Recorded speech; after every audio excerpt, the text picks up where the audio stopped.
And so then with Badiou we have this idea of the creation of the human subject, which is not a given. We begin as human animals. We start off as the human animal, and we become a subject through fidelity to what he calls a truth event. And so then what is a truth event? So a truth event is what takes place when a cultural singularity happens, and it introduces something new into a situation that is simply the situation, a status quo situation. And the novelty of the event introduces and reconfigures the entire landscape of the culture in such a way that all the elements of the situation, and he calls these things situations, this is a sort of philosophy of the situation.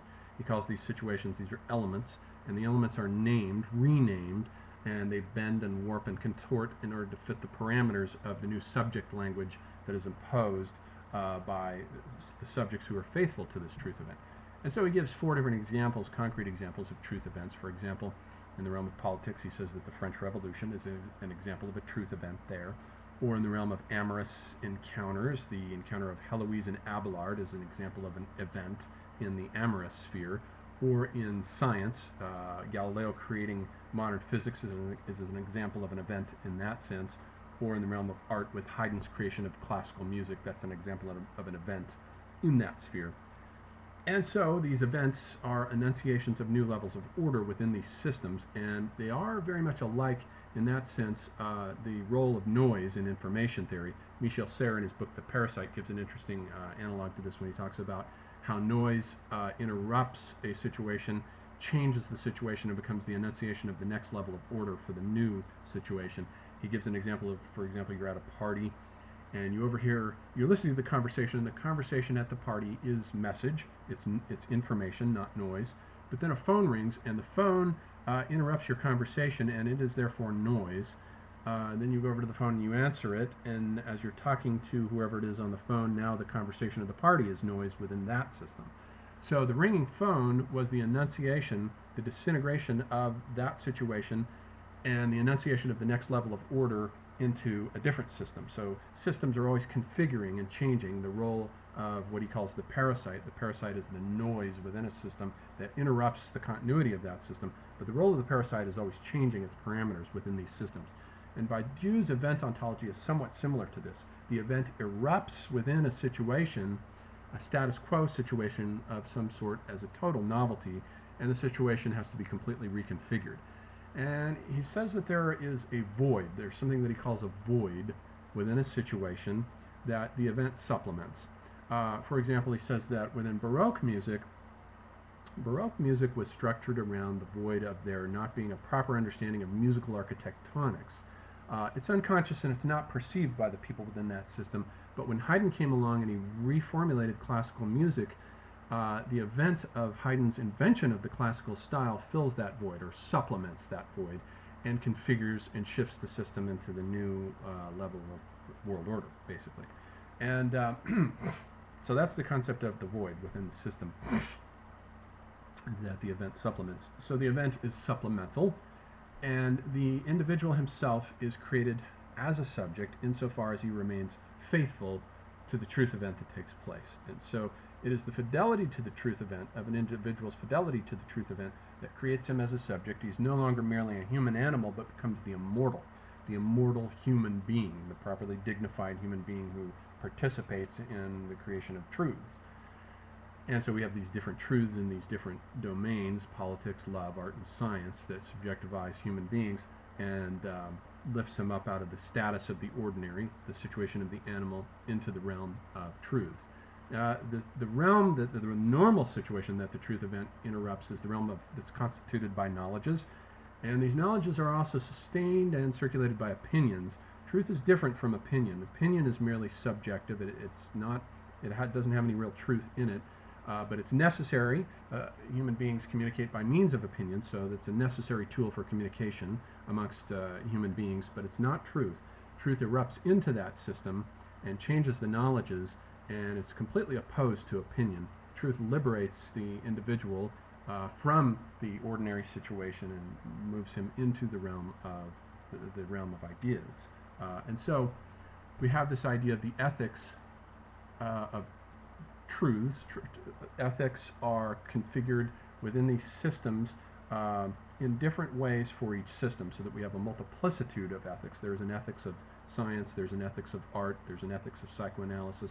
Each one is different. There is no one overriding idea of ethics. So this conflicts with the idea of the humanitarian rights idea of ethics, where there's just one system, and it interferes a priori with the contingencies of the singularities of particular situations. So this is the idea of the event ontology. And so then we have the idea of evil. And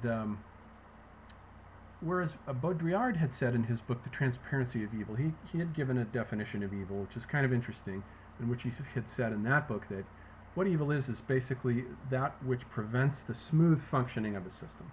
So AIDS is evil in that it prevents the smooth functioning of the body's immune system.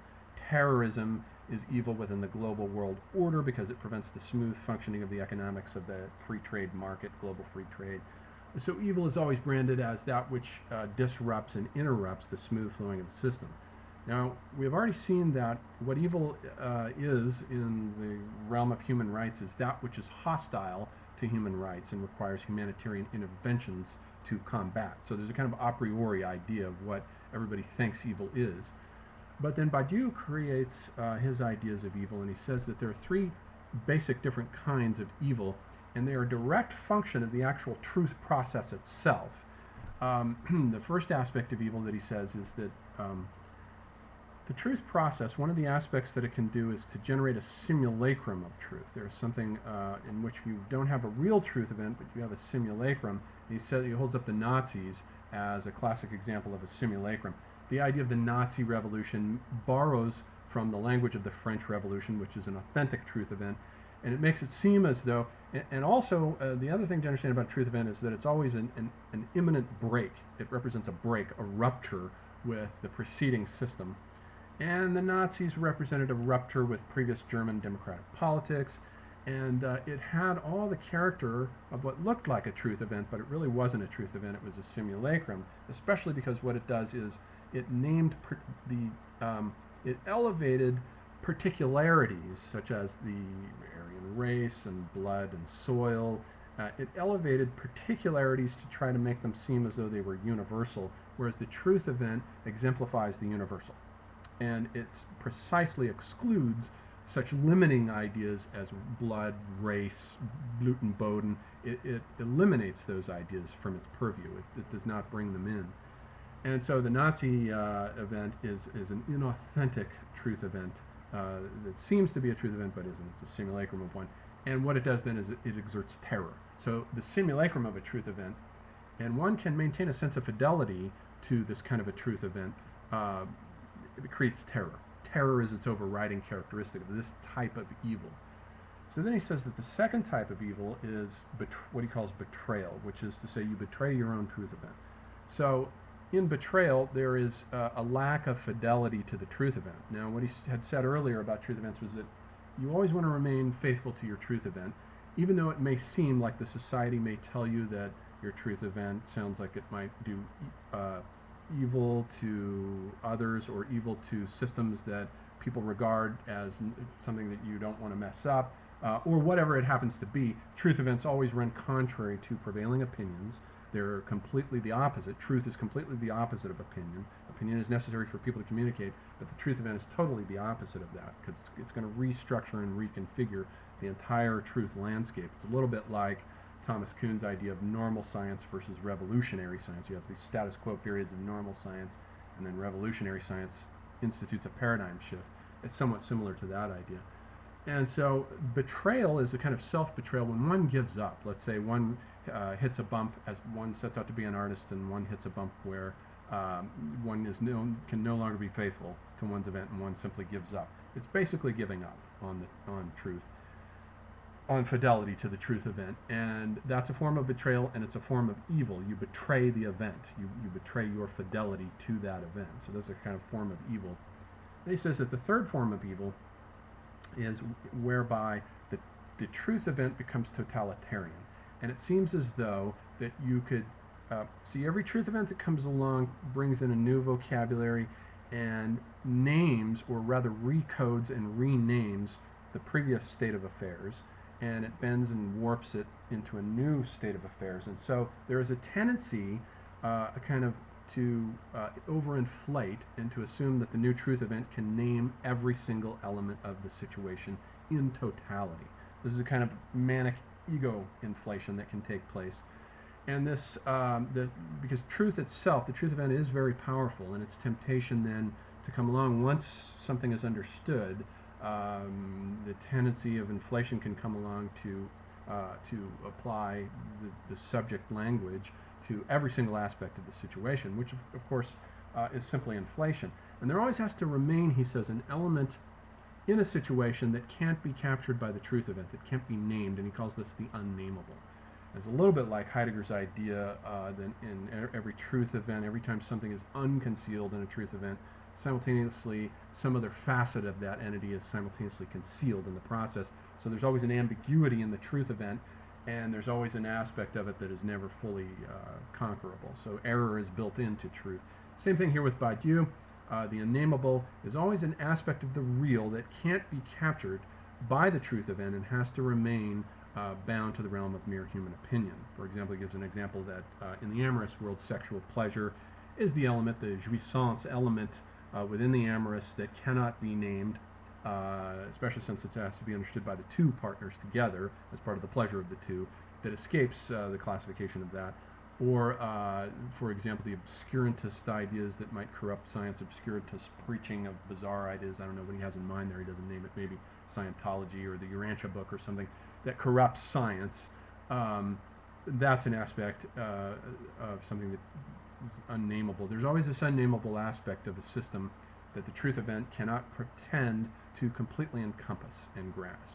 And so he institutes, in place of the universal Western human idea of ethics as human rights that is globally imposed and ignores the singularities of individual situations, with this system that is singularity dependent. There's an ethics of singular truths in which we have different truths depending on what the situation is, depending on the four spheres, whether it's a political truth, an amorous truth, a scientific truth, a mathematical truth. They're all different, and they all have different ethics that go along with them. And situations have their own ethics. They too have different ethics. And the whole idea of human rights anyway, Badiou had said earlier in the book, is often it's just a cover for Western imperialism, for the idea that what the West wants to do is impose its own consumer mentality, its own way of life onto these other societies and measure them up insofar as they fail to amount to what the West has, namely material possessions. But the material possessions only appeal to the animal nature of the human, the mortal nature. And Badiou's ethical system appeals to the immortal aspect of the human being who inscribes himself on an eternal moment in time through being faithful to a truth event and trying to move culture along. Now this is a theory, anyone can become a subject of a truth event, so this is a theory that steers around the great man theory of history. Although we do have to take some recognition here that Badiou, I think, leaves unaccounted, to my satisfaction, to my dissatisfaction rather, he leaves unaccounted for the idea of who these great creators are, the Haydn, the Einstein, the Galileo, whether what they institute as a truth event, are they themselves faithful to their own truth events? It's a little unclear to me. He seems to put the emphasis on the subject who follows and becomes faithful to the truth event, but he seems to leave the dynamics of who it is who brings these truths forward into being in the first place. I think he sort of very consciously wants to sidestep that idea to avoid this. The last evil is the anti-authoritarian aspect of truth that the French have battled and combated all along. That truth is not something that can simply explain and capture everything, and the authoritarian tendencies of the grand meta-narratives of the West, their major fault was in pretending to explain everything and put everything in its place. And the French are trying to combat that here, and I think Badiou's third idea of evil, it very much represents that resistance to the totalizing aspect of truth systems.